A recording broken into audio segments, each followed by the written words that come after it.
The Middle East, the part of Asia that Europeans see as the middle of what they see as the East. Sort of arbitrary. Whatever. We call it the Middle East. This part of the world is literally where civilization started. Right here in modern-day Iraq. And over the years, the borders here have been redrawn many times as empires have ebbed and flowed through this region. By the way, I didn't make this time-lapse. A very talented YouTuber did, and he deserves a medal for it. Or perhaps just a new patron. Thanks, man. Anyway, the most recent carving up of this region happened by European powers. The French, the British, the Russians. I mean, are we surprised? No.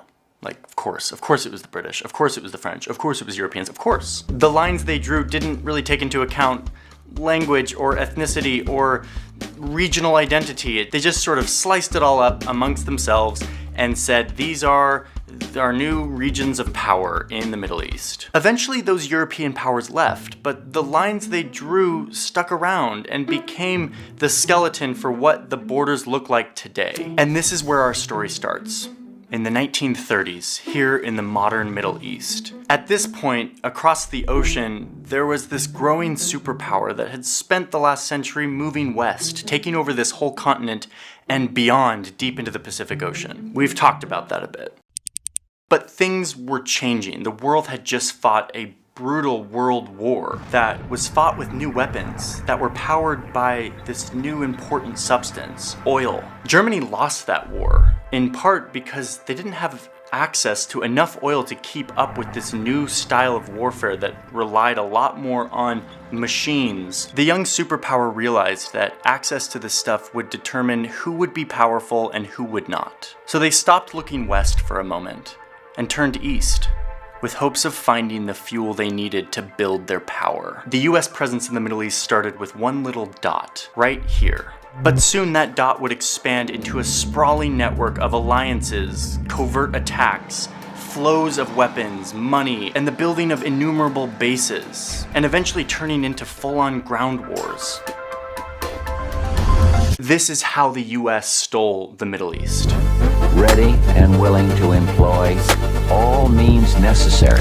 Okay, so it's the 1930s, and the US doesn't have a significant presence in the Middle East at this point. But that's about to change, because there's a company based in California that wants to explore this vast desert for oil. 11,000 miles from San Francisco, there lies a primeval desert, a mass of drifting sand and sun-baked earth 1/3 the size of the United States. This was sort of a risky decision for the California company because first off, they had no idea if there was actually any oil here. They knew it would mean sinking into the desert the money of thousands of stockholders in a project that might well end in complete loss. And second off, this desert was a part of a very hardcore religious kingdom. The fact that Mecca is the source and the shrine of Islam gives Saudi Arabia a central place in the Islamic and therefore the Arab world. That was home to the holiest sites in Islam, run by a dogmatic royal family that did not like outsiders, especially non-believing Westerners. But even still, the king of the Desert Kingdom eventually gives the California company permission to explore almost 1 million square kilometers of this desert looking for oil. And after a few years, the bet paid off. And on March 3rd, 1938, in this little patch of coastal desert, they struck gold. Well, actually they struck oil, but it might as well have been gold.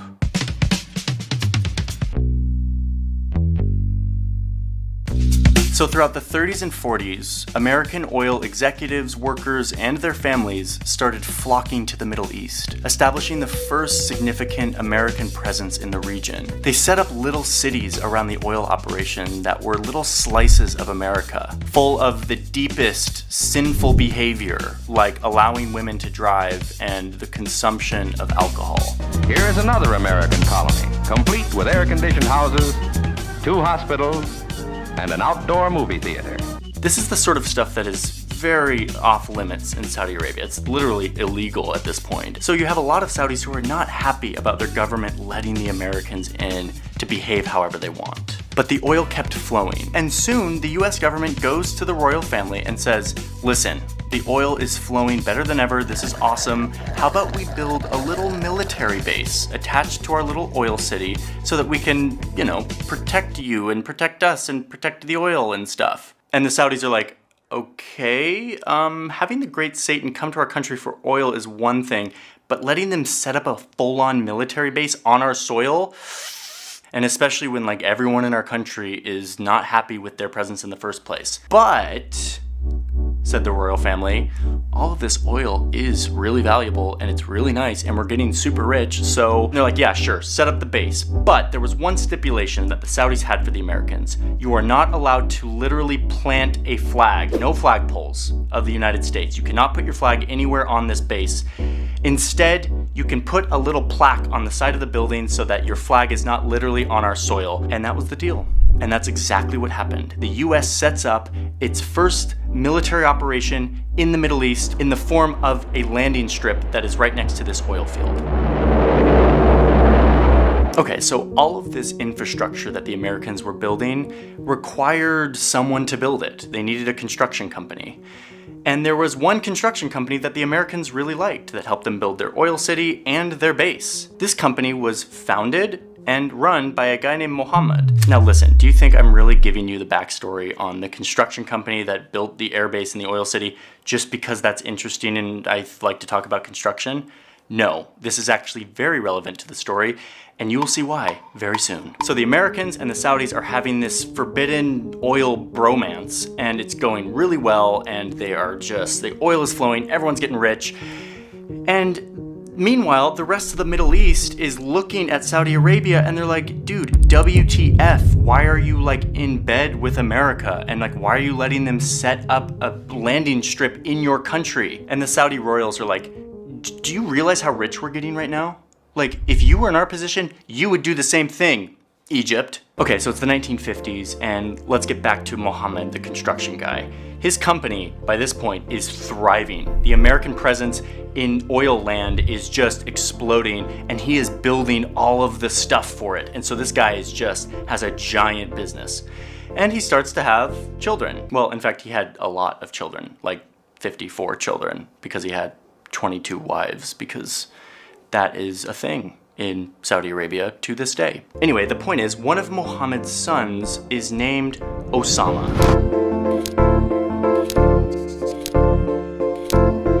I told you this was going to be relevant. Okay, a reminder that Saudi Arabia is not the entire Middle East. So, I'm going to leave the Osama bin Laden cliffhanger for a moment to tell you what else was going on in the Middle East at this time. Remember that it was the hunt for oil that brought the US to Saudi Arabia originally. But now, in the 50s and 60s, there was a new reason for the US to think about the Middle East. And that reason is because there's another big superpower that has nuclear weapons, called the Soviet Union, who is coming into the region and saying to everyone, come join Team Communism. And the US is like, hold my beer.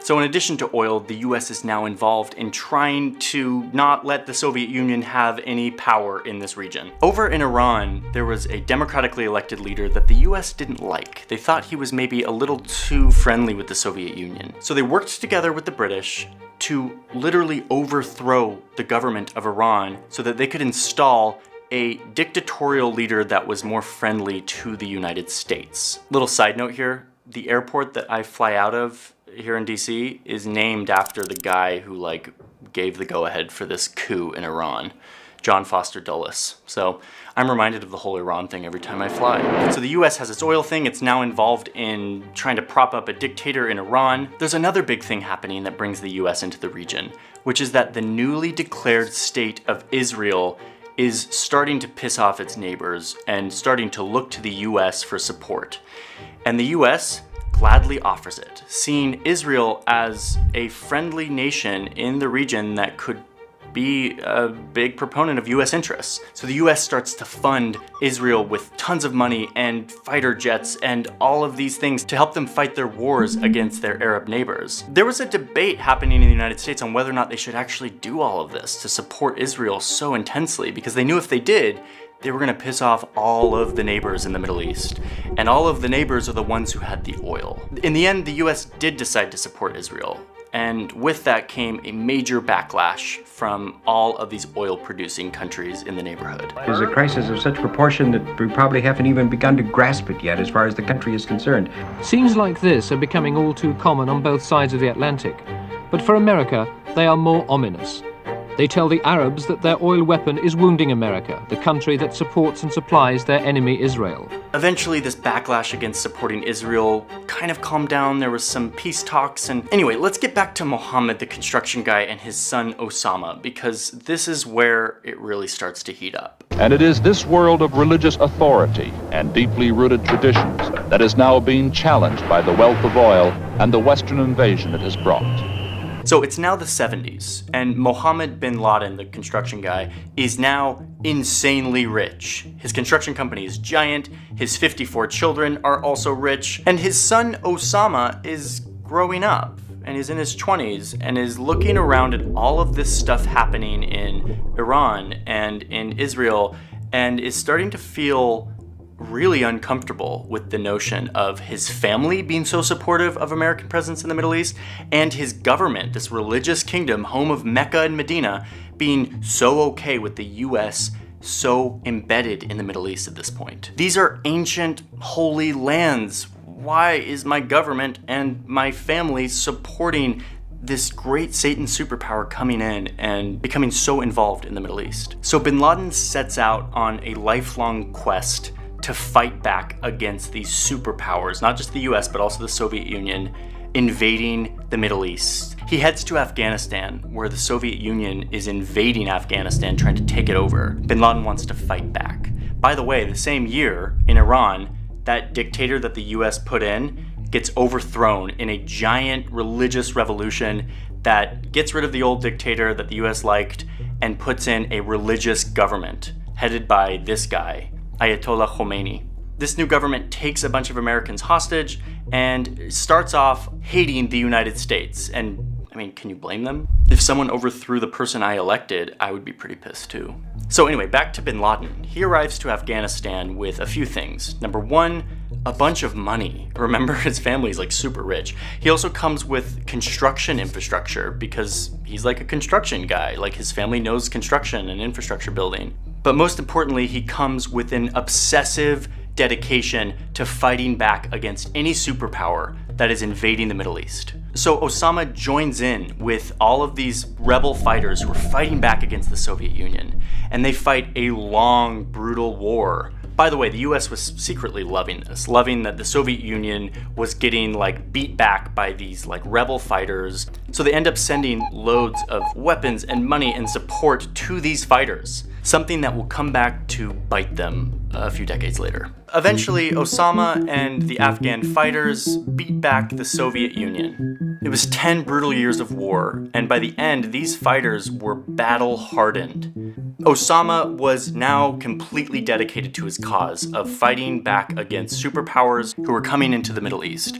So he returns back to Saudi Arabia, where he starts raising money and awareness for his new group that he started while he was in Afghanistan. It's called Al-Qaeda. And the mission of the group is to protect Islam through violently striking back against big superpowers coming into the Middle East. And Saudi Arabia's like, Osama, like, do you have to do this, dude? Do you realize how rich we're getting? Like, Saudi princes are living on yachts in the south of France and like flying in their private jets. And they're like, dude, chill. Like, it's fine, we get it, we don't like the United States, but like, can you like maybe chill? Our partnership with the United States is actually turning out to be really great, and I know, yeah, they're really into Israel and they're really bad and everything, but like, they buy our oil and they give us weapons and we're like doing just fine over here. Osama doesn't chill, and the Saudi government eventually takes away his passport, not letting him leave, and told him to hush up with all the anti-American holy war talk. So Osama finds another plan to maybe win back the heart of the royals. Saudi Arabia has a next-door neighbor named Iraq who is run by Saddam Hussein, who Osama sees as a really bad Muslim, totally secular and brutal, and he's just like not a good guy. Saddam is also cashing in on the oil boom. He's building big palaces and statues of himself all over the country. Oh yeah, and he also used the oil money to build a giant army, like the fourth biggest in the world. With this massive army, Saddam decided that he could maybe multiply his oil reserves if he popped down to an